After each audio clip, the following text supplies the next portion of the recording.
Let me start with a little bit of a story, a made-up story. It involves you and me, okay? I just found $5 in my pocket. Score! And then you say, oh, that's great, because you owe me $5. And I say, oh, that's right. So I give you your $5. How much money do I have now? Believe it or not, what I just did was an addition problem. It might sound a lot like a subtraction problem because I had something and then I didn't have it and because you took it away, but you didn't really take it away. I owed it to you, okay?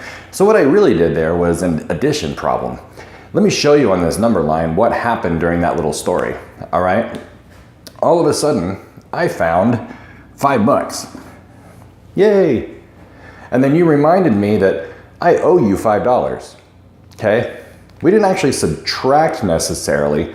We actually added my debt to you to the money that I just had. So basically what happened was I had $5 and then I realized, oh yeah, $5 goes to you. And that, since I had to give you money, that's a negative situation, right? Based on what we talked about in the last few lessons.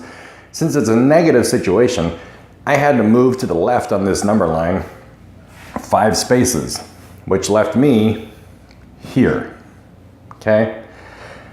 I moved $1, $2, $3, $4, $5 to the left because it was a negative situation, and that gave me a total of $0 left over, okay?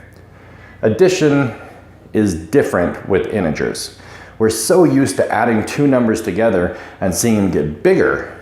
But actually, if you add a whole number, a positive number to a negative number, you're gonna end up seeing things get smaller, okay? They won't always be necessarily positive or negative. It just kind of depends on where you start and how far you move, okay? So, let's change this around a little bit. And instead of me finding $5 and then realizing that I owe you money, let's say that I already know I owe you $5, okay? And I'm walking around thinking, oh, I gotta pay him back, I gotta pay you back, okay? So then,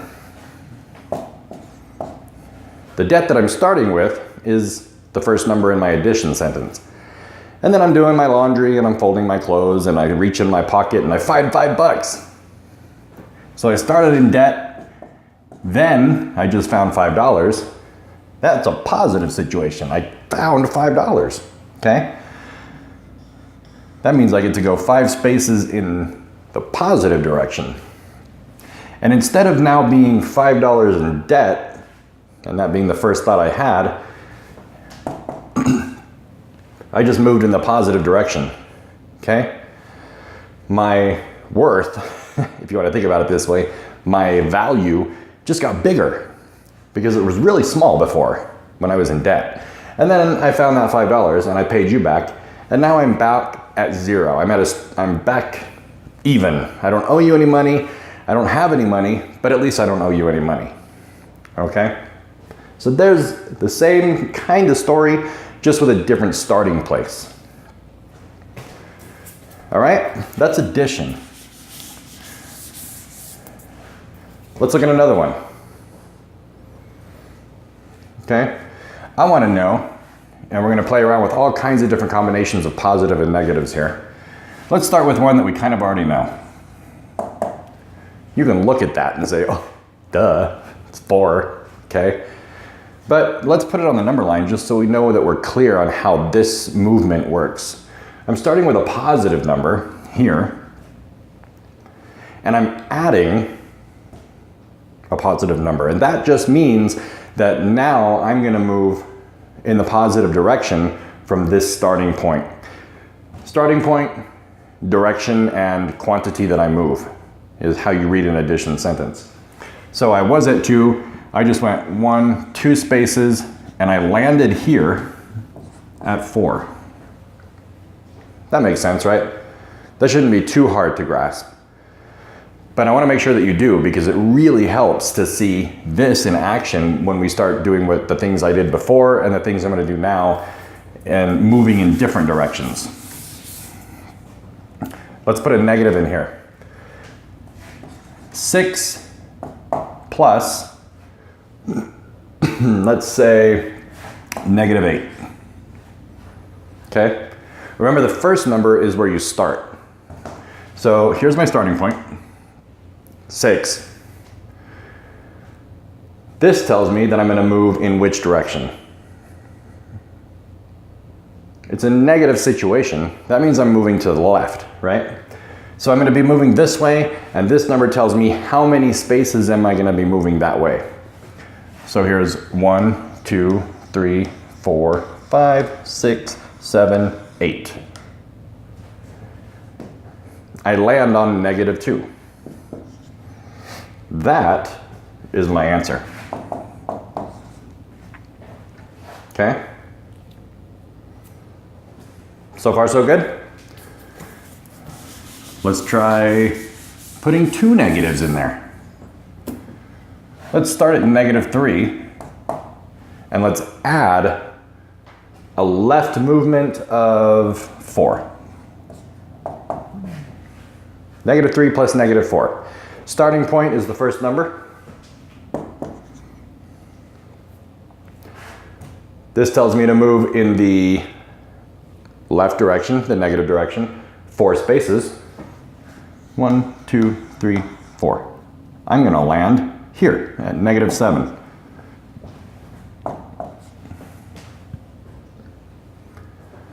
Not too bad, right?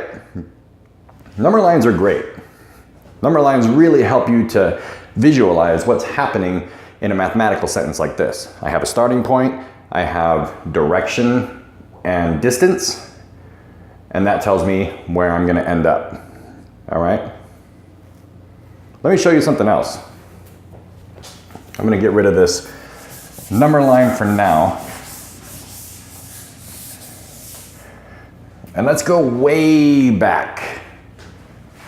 Let's go back to when we were using manipulatives. Do you remember what that means? That means things that you can actually put your hands on and move them around and stuff like that. Now, poker chips work well for this because, well, actually checkers works well for this because there's black ones and there's red ones. I didn't pull out my checkers because, honestly, I don't know where they are, but I do have a black marker and I have a red marker. So I'm actually just gonna draw checkers, all right? And let's draw a couple of these because I have another way to help you learn how to do this before it starts becoming natural. The first part is the number line. Use it, draw it whenever it's handy, whenever it's good for you. But sometimes that takes a lot of time and a lot of paper. So if you want to try something else, check this out. Here, I'm going back to 2 plus 2. We already know what the answer to that is, okay? And on a number line, I had a starting point of 2, and I just moved 2 to the right. And that landed me on 4. But what if I drew this with checkers? I have 2 checkers here. I'm going to add 2 checkers here to give me a total of 4 checkers, right? When I add these together and put them all in the same group, I can just count 1, 2, 3, 4. Piece of cake, right? For my checkers, black checkers always match up with positive numbers. I have to remember this because I don't want to get confused. So whenever I have a positive situation, a positive number here, notice that all of the checkers there are black. But what if I decide to change this number to a negative situation? Okay? How can I use checkers for that? It was pretty easy on a number line because 2 was my starting point. This was my direction, and this was the distance. That's how many spaces I had to go. So I started at 2 on the number line, went 1, 2, 3, 4 spaces to the left, and that would have landed me on -2. Here's how I can do it with checkers. Here's my 2 positive ones. Okay? Now this is -4. Time for the red. 1, 2, 3, 4. Well, that's very pretty. Now what do I do with them? Well, basically, If you were paying attention to the number line situation, when I was moving from a positive starting point in the negative direction, I was basically getting smaller and smaller in positive numbers. Sometimes I even broke into the negative side, okay? Using that same logic, I can say whenever I have a black checker matched up with a red checker, they cancel each other out. They destroy each other, okay? So here's a black one and a red one. Those are gone. Here's another black one and another red one. Those are gone. These two don't have black checkers to match up with. So they're safe. And since they're safe, that's my answer. 2 plus -4 is -2. 2 negatives. Okay, that's another handy little trick. Want to see another one? Let's go backwards this time. Let's put a negative first. Let's have a negative starting point. -8 plus 4. Let's draw some checkers. This one on a number line wouldn't be too hard. Start way over here on -8 as your starting point. Move 4 spaces in a positive direction. Are you going to bust past 0, or are you still going to be in negative territory? 4 spaces is not enough to get us out of negative territory.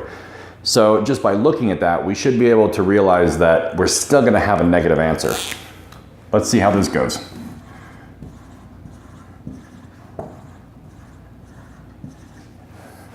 There's my 8 red checkers, because they're negative. And here's my 4 black checkers, because they're positive. Okay? Now, let's find matches, and wherever there's a pair, let's get rid of them. Let's destroy them. We can pair this guy with this guy, this one, this one, this one with this one, and finally this one with this one. There's no more black checkers left, but there are 4 red ones left. And like we had suggested in the beginning of this problem, the answer is going to be negative. This helps us see that. Okay, so -8 plus 4 left us with 4 negative checkers. Okay, just a little trick there. And if you actually have checkers at home, pull them out, put them on the table, set them up like this. All right, if you don't mind drawing the checkers, you can do it my way too. Either way, it should help you visualize these things for quite a while now.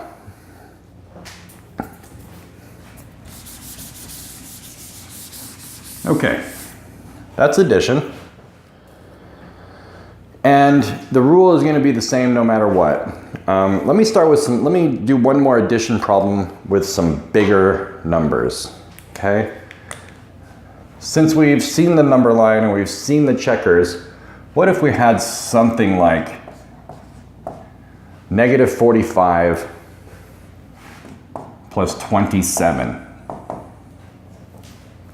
Let's say we're like in the South Pole or something, and we wake up in the morning and have our coffee in our tent, and we step outside and it's -45 degrees outside. That's cold. All right, that's like super cold. That's freeze your skin cold. So we kind of hang out inside and stay warm, and then later on in the day we go outside and we notice that the temperature has risen, gone in a positive direction, 27 degrees. What's the temperature now? Got warmer, okay? Is it warm now? I mean, is it comfortable? Are we able to take off our coats? Well, let's see. This one is gonna be harder to put on a number line. You still could if you want to. It's also gonna be a little harder to use checkers for this, because my box of checkers doesn't have 45 red checkers and 27 black ones. It doesn't. So I can't use that unless I go out and buy more checkerboards, and that's too much. So how are we going to attack this? Well, let's think, okay? We don't have to actually make a whole number line with 45 over here and 27 and all these little tick marks on it. But what we can do is try to just visualize it on a nice simple number line. If I know 0 is cutting the negatives away from the positives, and I know that my starting point is somewhere way over here at negative 45, and this is telling me the direction and the distance I need to go, which is positive, the right direction, 27 spaces. Do I know that this is going to be a positive number? This isn't enough to get me into positive territory, is it? However, I need to also ask this. Is my answer going to be closer to 0 or further away? Since I'm moving in the positive direction, I should be able to easily see that I am moving closer to 0, right? That means my absolute value, the absolute value of my answer is going to be smaller than the absolute value of negative 45. What's the absolute value of negative 45? It's 45 spaces away from 0, right? So the absolute value is 45. The absolute value of my answer should be much smaller than 45 because it's getting closer to 0. What I'm getting at here is when you have a negative here and you're moving closer to 0, that means you need to subtract these two numbers, and basically you're just subtracting their absolute values for now. 45 minus 27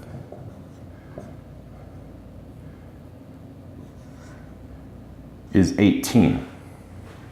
I'm going to go ahead and write that down. So I have 18 when I subtract these two absolute values. One of these is negative though, and we already kind of talked about how if we moved in the positive direction, we wouldn't get past 0, which means my answer is not going to be positive. It's going to be negative, okay? How can I remember that every single time without having to worry about number lines? Well, if you have two numbers of different signs, if one's negative and one's positive, you're going to subtract those two numbers and keep the sign of the bigger number, okay? We already reasoned our way through the idea that this is going to be a negative answer. So how did we get it negative? Basically, I never got past 0. So the rule here is whenever you have two different signs, one's negative, one's positive, always keep the sign of the bigger number, okay? Let's take a little bit of time to make sure we're okay with that. Here's 57 plus negative 12. Okay, on a number line, I'm going to start way over here on the positive side this time, and this is telling me to move in the negative direction 12 spaces, this way. This number is smaller than this number, so I'm not going to get past 0 again. I'm not going to get into negative territory, so I can expect my answer to be positive. Since these are different signs, one's positive, one's negative, I'm going to subtract the absolute values of those two. 7 minus 2, 5 minus 1. I'm going to write this number. Now I did expect my answer to be positive, right? How can I be sure? Because my bigger number is positive. So I'm going to keep that sign. Okay? What if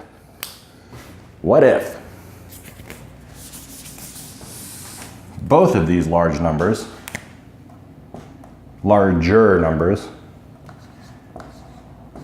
let's say I was starting at negative 32 degrees, that's cold, and the temperature just dropped by 21 more degrees, just got colder. On a number line, I'm going to start at negative 32, and this is telling me now that I'm going to move in the negative direction 21 more spaces. So I'm going to go this way even more, okay? 21 more. Now, if both of these numbers have the same sign, in this case they're both negative, then I'm going to add the absolute values. Absolute value of negative 32, positive 32, absolute value of negative 21, positive 21. Add those two numbers. I'm going to write that over here. If I start in the negatives and I keep getting more negative, can my answer be positive? That doesn't make any sense. So with addition, if both numbers have the same sign, we keep that sign. Okay? That makes sense too, because if we add 2 plus 2, we keep the positive. They're both positive numbers, so our answer is going to be positive. If they're both negative, our answer has to be negative because we added them going in the same direction. All right? So if you're looking to write down some nice easy rules to follow in your journal, so when you go back and do these, the rules are this. If the signs are the same, if they're both negative or both positive, keep the sign. If they're both negative, answer's negative. If they're both positive, answer's positive. If the signs are different, then you're going to subtract their absolute values and keep the sign of the bigger number. Okay? If you need to rewind so you can hear that again, go ahead and do that. Because now I'm going to take this and I'm going to try not to blow your mind too much. What is the inverse operation? In other words, the backwards operation for addition? We know what addition looks like. Piece of cake. What's the inverse? What's the backwards operation for that? What if I wrote 4 first?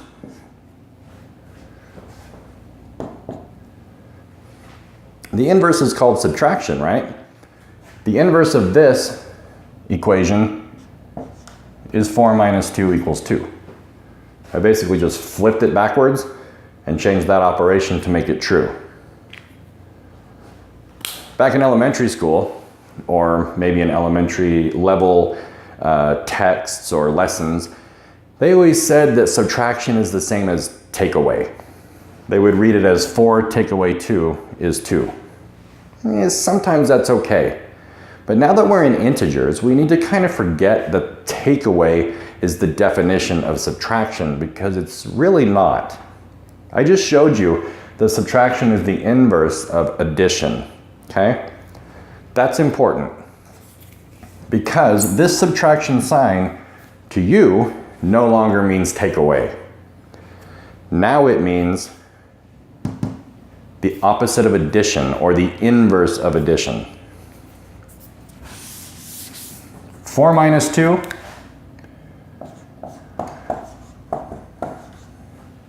isn't 4 take away 2 anymore.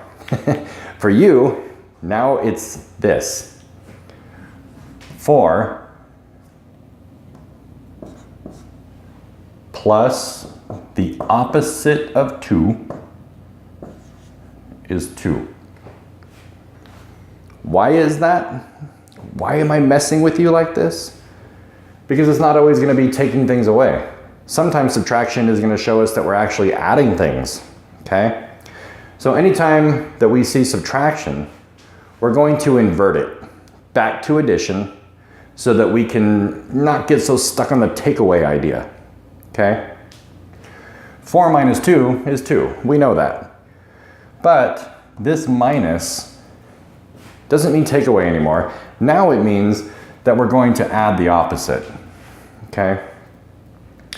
4 plus negative 2 is 2. So whenever you see a subtraction sign, like from now on, change it to an addition sign. Change it to an addition sign.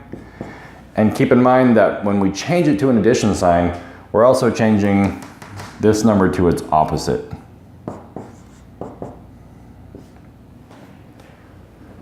Another way I think of this, and it kind of helped me a little bit, is whenever I saw a subtraction sign, I drew a line between the first number and that that minus sign.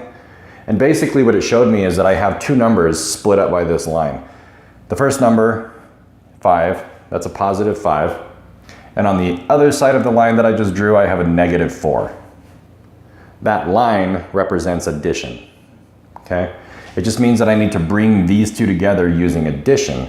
So if I were to rewrite it, this line means plus, and this number here is negative 4. All right?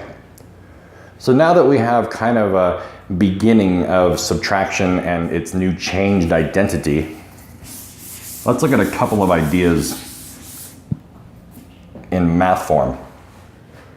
What if I have a negative to start with? And I'd say, what's the difference between negative 2 and negative 5? Right off the top of your head, what would the answer be to you? I've seen lots of answers to this. I've seen some people say 3, because it seems so natural just to take 2 away from 5. I've heard a lot of students say, well, I can't do that because 5 is bigger than 2. Okay? But actually, that's not what's happening here. If I draw a line between these two numbers, I actually see that I have a negative 2 on one side and a negative 5 on the other side. Actually, negative 5 is not bigger than negative 2. It's smaller, okay?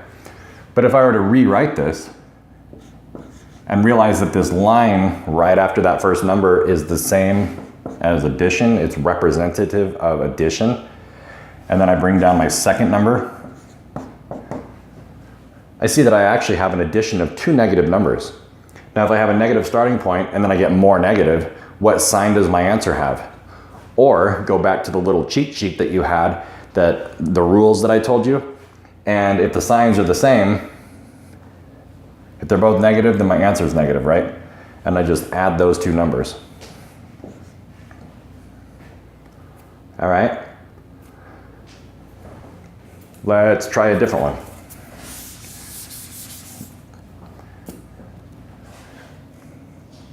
What if I have 0 minus 8?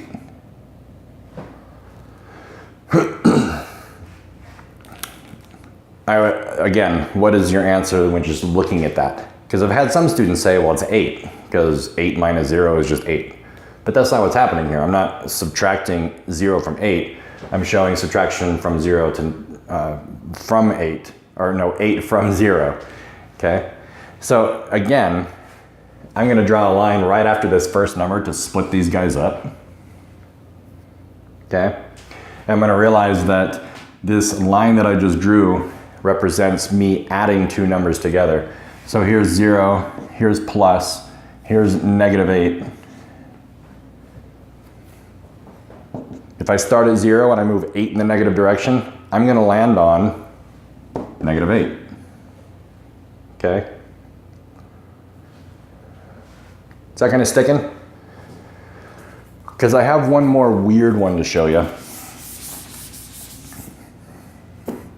What if, try not to get scared, what if I had 3 minus a negative number?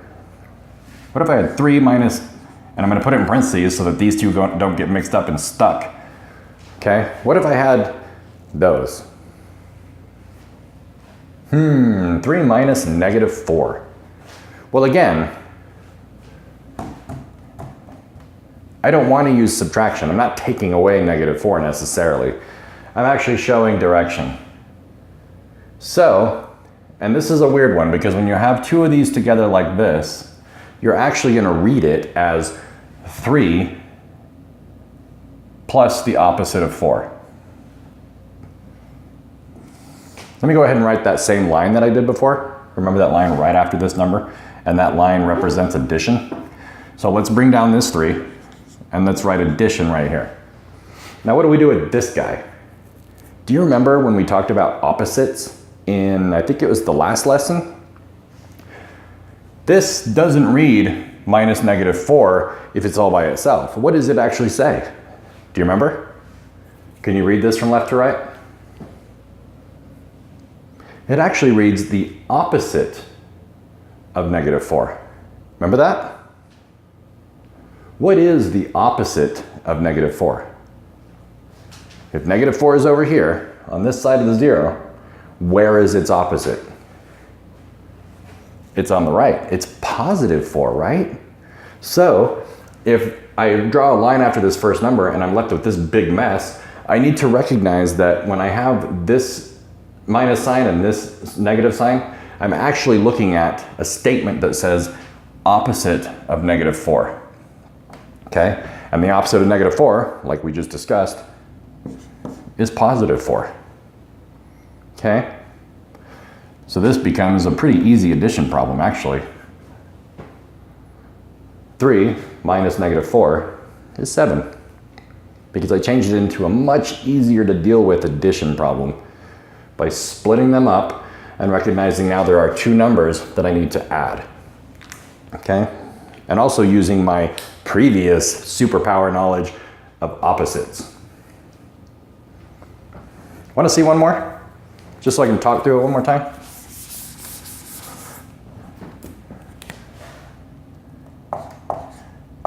Negative 17 minus negative 14. Okay? That's a lot of negatives, right? Negative, negative, minus sign in the middle, but it's all the same. We treat it exactly the same.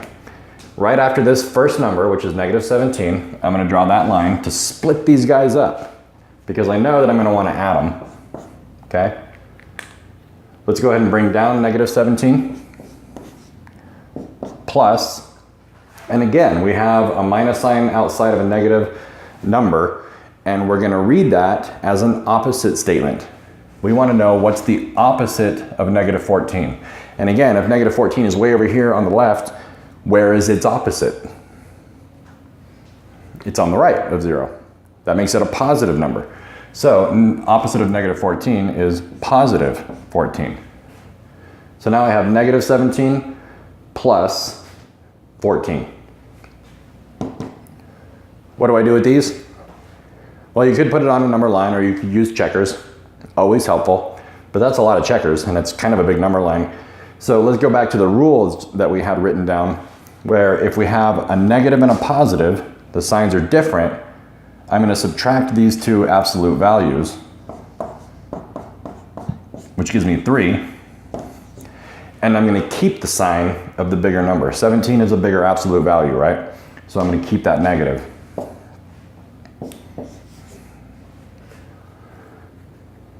Okay? We're going to practice these a lot. A lot. Now, interestingly, there are 2 exercise papers underneath this video right here. There's one with a lot of skills practice, where I'm going to want you to draw some addition and subtraction problems actually on a number line. Remember, when you see subtraction, change them to addition first, okay? And then put them on the number line. Then, there's also a second section where it says to use 2-color counters. What I mean by that is checkers. So if you have checkers at home, use them. You can also use pennies or coins. You can use heads for positive, tails for negative. It's a little harder to see, but you can do it. Or get a red pen and a black pen and draw your own counters. And then to think about this, I have some hypothetical ideas for you. And for instance, if you add a positive and a positive, is it always positive? If you add a positive and a negative, is it always positive? Okay, so work your way through those. Think about what you think about what's going on, and we'll talk about those. The second paper on there is all problem solving. I have lots of word problems on there for addition and subtraction. Look for keywords. Look for and for plus. Look for difference for subtraction. Look for things starting here and getting smaller, and think about strategies to use for the word problems on the second exercise page. If you get a little stuck, go all the way back up to the introduction to math and open up the problem solving guide. That might help you. But as soon as you're done with those and we get a chance to let you work on those, meet me in the exercise review video and we'll go over all of it. Okay?